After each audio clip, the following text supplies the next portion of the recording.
आज फिर से एक बार स्वागत है आपका हमारे इस यूट्यूब चैनल पर। मित्रों, आज हम आपको रामचरितमानस के विषय में संपूर्ण जानकारी लेकर आए हैं।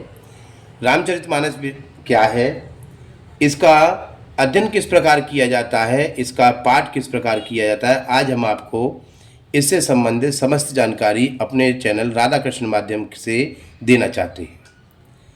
तो चलिए मित्रों, देर न करते हुए हम प्रारंभ करते हैं कि रामचरितमानस क्या है और यह किस प्रकार पढ़ी जाती है। देखिए मित्रों, ये पुस्तक रामचरितमानस गोस्वामी तुलसीदास द्वारा रचित गोरखपुर गीता प्रेस के 1095वां संस्करण है और इस पुस्तक में श्री रामचंद्र जी के समस्त जीवन काल के विषय में बहुत कुछ साफ और स्पष्ट तरीके से बताया गया है।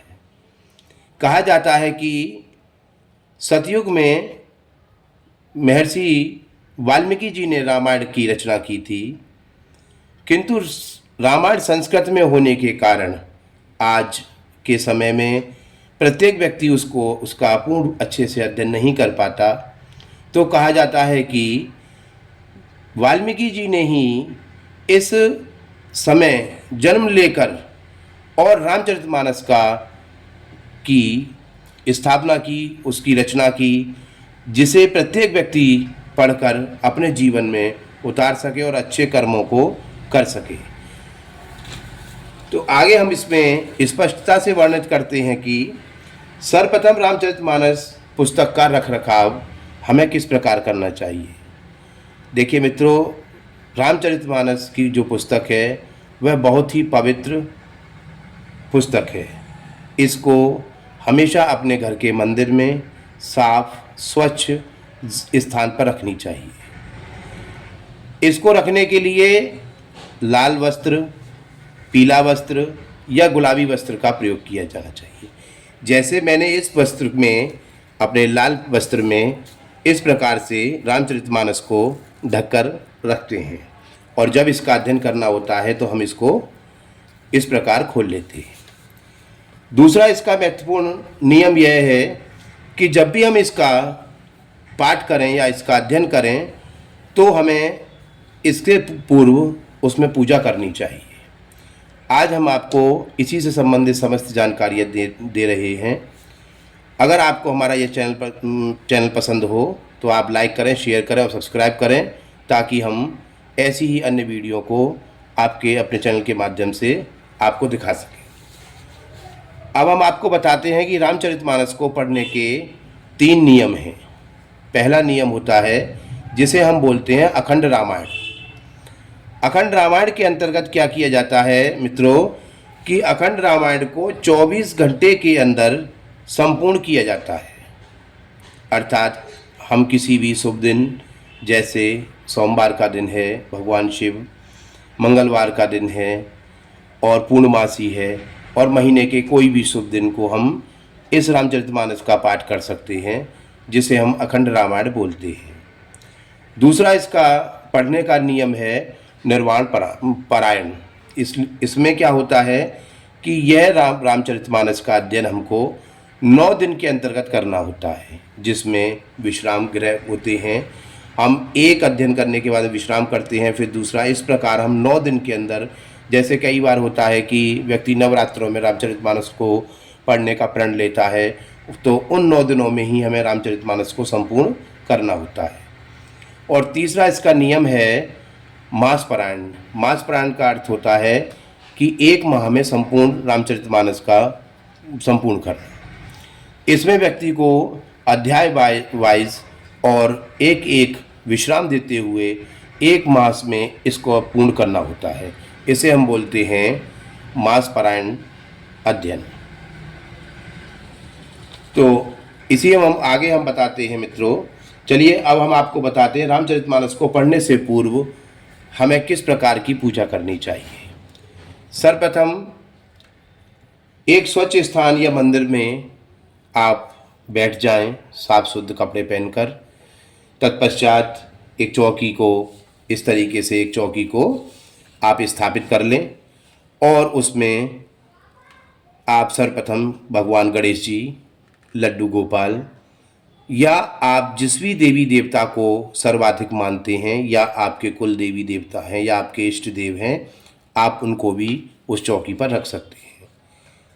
थोड़ी सी हल्दी की गांठ, थोड़े से अक्षत और एक तांबे, स्टील या पीतल या सोने चांदी किसी के भी बर्तन में आप जल रख सकते हैं।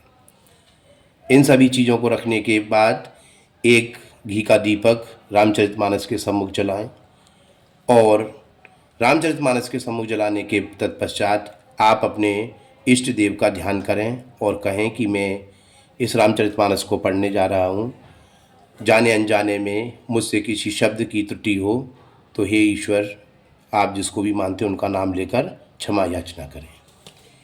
पूजा को प्रारंभ करने से पूर्व या रामचरितमानस को पढ़ने से पूर्व आपको एक विशेष बात मैं आपको बताना चाहूँगा कि कहा जाता है कि संपूर्ण विश्व में जहाँ भी रामचरितमानस या रामायण का पाठ होता है तो वहाँ साक्षात हनुमान जी स्वयं आते हैं। तो आप अपनी चौकी के सम्मुख एक आसन अवश्य लगाएं जो कि श्री हनुमान जी के नाम का हो, और आप रामायण करें, रामचरितमानस का पाठ करते हैं तो श्री हनुमान जी अवश्य आएंगे और वे भी आपके कथा का आनंद लेंगे। इसलिए एक आसन उनके नाम का, एक भोग उनके नाम का, और हो सके तो एक दीपक भी आप उनके नाम का जला सकते हैं। चलिए मित्रों, अब हम आपको बताते हैं कि रामचरितमानस को पढ़ा किस प्रकार जाता है। ये रामचरितमानस की पुस्तक है जो कि गीता प्रेस गोरखपुर से प्रकाशित है। गोस्वामी तुलसीदास द्वारा रचित 1095वां संस्करण है और इसके टीकाकार हैं हनुमान प्रसाद। जैसे ही हम इस पुस्तक को पहला पेज खोलते हैं तो हमें यहाँ सर्वप्रथम राम दरबार यानी भगवान श्री राम, माता सीता, शत्रुघ्न, भरत, लक्ष्मण और हनुमान जी का दृश्य चित्र अंकित है। इसके अगले पृष्ठ पर ये जो हम आपको चित्र को दिखा रहे हैं श्री राम जी का, कहा जाता है कि यह श्री राम जी का वह चित्र है जो वाल्मीकि जी ने अपने मन में धारण करके अंकित किया था। उसके बाद श्री राम श्रीमद् गोस्वामी तुलसीदास द्वारा रचित यह विशिष्ट संकरण है जो कि सचित्र और सटीक है। इसमें जो भी श्लोक हैं, दोहा, सोरठा, छंद सभी बहुत साफ और स्पष्ट शब्दों में है जिसे प्रत्येक व्यक्ति अपने तरीके से सीख सकता है। मैंने आपको जो 3 नियम बताए थे उसमें एक नियम ये है कि यदि कोई व्यक्ति प्रतिदिन श्री रामचरितमानस का पाठ करना चाहता है तो वह 24 घंटे में किसी भी समय नहा धोकर स्नान करके और साफ स्वच्छ कपड़े पहनकर एक स्थान पर बैठ के वो कभी भी और कितने भी मंत्रों का उच्चारण कर सकता है और किसी भी प्रकार से उसको वह पढ़ सकता है। उसमें वो साधारण तरीके से रामचरितमानस का अध्ययन है, इसे कोई भी व्यक्ति अपने घर पर कर सकता है। इसके आगे मित्रों हम आपको बताते हैं कि देखिए, जैसे अभी हमने आपको पुरानी उसमें बताया था कि इसमें 3 प्रकार के हैं। इसमें देखो, नवापरायण के विश्राम स्थान, मास परायण के विश्राम स्थान और परायण विधि, इसमें सारा कुछ दे रखा है जिससे आप अच्छे से इसको पढ़ सकें। इसमें विषय सूची भी है। देखिए, जैसे पहला है ये बालकांड, दूसरा है ये आपका अयोध्या कांड, उसके बाद है आर्यकांड, किष्किंधा कांड, सुंदरकांड, लंका कांड। इस तरीके से इसमें सभी अध्याय दे रखे हैं और बीच उसके बाद है ये उत्तरकांड। ये सभी अध्याय दे रखे हैं जिसका आप आराम से और अपने अनुसार विश्राम लेते हुए कर सकते हैं। नवापरायण के विश्राम स्थान देखिए, पहला नवापरायण का विश्राम स्थान 132 पेज पर है, दूसरा विश्राम स्थान 234 पेज पर है, तीसरा विश्राम स्थान 338 पेज पर है। इस तरीके से नवापरायण में 9 दिनों में ये संपूर्ण रामचरितमानस समाप्त की जाती है। इसी प्रकार नीचे मास परायण के विश्राम स्थान है। पहला विश्राम स्थान 47 पेज पर, दूसरा विश्राम स्थान 76 पेज पर, तीसरा विश्राम स्थान 104 पेज पर। इस तरीके से 30 दिन के मास परायण का यह रामचरितमानस को पढ़ने का अर्थ है। पारायण विधि, अब देखिए इसमें क्या करना होता है। पारायण विधि मैंने अभी जो आपको बताया था पिछले उसमें पूजा में कि किस प्रकार पूजा की जाती है। तो अगर आपको नवापरायण के आधार पर या मास परायण के आधार पर इस रामचरितमानस का अध्ययन करना है तो आपको पारायण विधि को निश्चित करना होगा। इसमें आप अपनी इच्छा अनुसार जो मैंने आपको बताया, इसमें षोडशोपचार के द्वारा आप इसकी पूजा करके इस रामचरितमानस का अध्ययन प्रारंभ कर सकते हैं। और यदि आप षोडशोपचार नहीं करना चाहते तो आप पंचोपचार के द्वारा इस रामचरितमानस का अध्ययन कर सकते हैं। आप किसी भी प्रकार से कर सकते हैं। इसमें फूल, नवेद और धूप बत्ती, घी का दीपक, फूल माला और ईश्वरों का ध्यान सभी कुछ होता है, जिसे हम षोडशोपचार के करके रामचरितमानस का अध्ययन करते हैं। अब आपको इसमें ये सारी पूजा करने के प्रारंभ करने से पूर्व, श्लोकों को या किसी भी कांड को प्रारंभ करने से पूर्व आपको करना होगा अथ आह्वान मंत्र। आह्वान मंत्र का मतलब होता है कि जब भी हम रामचरितमानस का अध्ययन का प्रारंभ करते हैं तो सबसे पहले हमें आह्वान करना होता है। देखिए, जो व्यक्ति संस्कृत को नहीं जानते वो केवल इतना बोलने से ही उनके लिए बहुत कुछ माना जाता है। पूरा श्लोक ना बोलने वाले व्यक्ति केवल इस तरीके से आह्वान कर सकते हैं, ओम तुलसीदासाय नमः, ओम वाल्मीकियाय नमः, ओम गौरीपते नमः, ओम सतीपतिकाय नमः, लक्ष्मणाय नमः, ओम श्री सतपत्रिकाय शत्रुघ्नाय नमः, ओम सतपत्रिकाय भारताय नमः और ओम हनुमते नमः। इस तरीके से आप इन सभी का आह्वान कर सकते हैं। इसके बाद षोडशोपचार विधि या पंचोपचार विधि करने वाले को यह मंत्र पढ़ने होते हैं। उसके बाद आता है आपका विनियोग। विनियोग में आपको इस मंत्र को पढ़ना होता है और उसके बाद आप विनियोग करते हैं।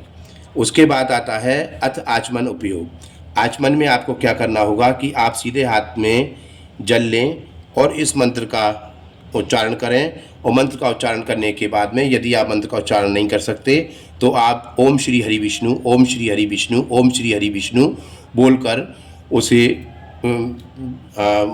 कर सकते हैं। उसके बाद आता है करन्यास। करन्यास में क्या होता है, अगर आप इस मंत्र को पढ़ सकते हैं तो पढ़ने के बाद में अंगुष्ठानाभ्याम नमः, तर्जनीभ्याम नमः, मध्यमान नमः, अनामिकाभ्याम नमः, कनिष्काभ्याम नमः। इसमें क्या होता है कि जब भी आप करन्यास करते हैं, और हाँ एक बात बहुत इंपॉर्टेंट बताना चाहूँगा कि जब भी कोई पुरुष रामचरितमानस का अध्ययन करे तो सर्वप्रथम इनका अभ्यास अवश्य करे। जैसे जगमंगल गुण ग्राम राम के, दानी मुक्ति धन धर्म धाम के, ये पढ़ करने के बाद में अपने डेढ़े हाथ के अंगूठे को सीधे हाथ से पकड़ें और बोलें अंगुष्ठाम अभ्याम नमः। उसके बाद राम राम कही जे जुगमाही, तिहुनु ना पाप पुंज सुहाही। और आप इसमें तर्जनी उंगली को पकड़ा, तर्जनी अभ्याम करके नमः बोलें। इसी प्रकार आपको पांचों उंगलियों को करके अभ्याम बोलना है, नमः बोलना है। इसके बाद में आता है आपका हृदयान्यास। इसमें क्या होता है, जगमंगल गुर गाम राम के, दानी मुक्ति धन धर्म धाम के। इसे करके अपने सीधे हाथ को अपने हृदय से लगाएं और बोलें हृदयान्यास नमः। उसके बाद अगला है राम राम कही जे जुगहाही, तिहुई ना पाप पुण्य सुमुहाही। इसे करने के बाद अपने सिर पे हाथ रखें और बोलें सिर से स्वाहा। इसी प्रकार आपको कवचाय नमः, नेत्राय व वष्टुम और अस्त्राय फटम हृदयान्यास करने के बाद अब आता है अर्थ ध्यानम।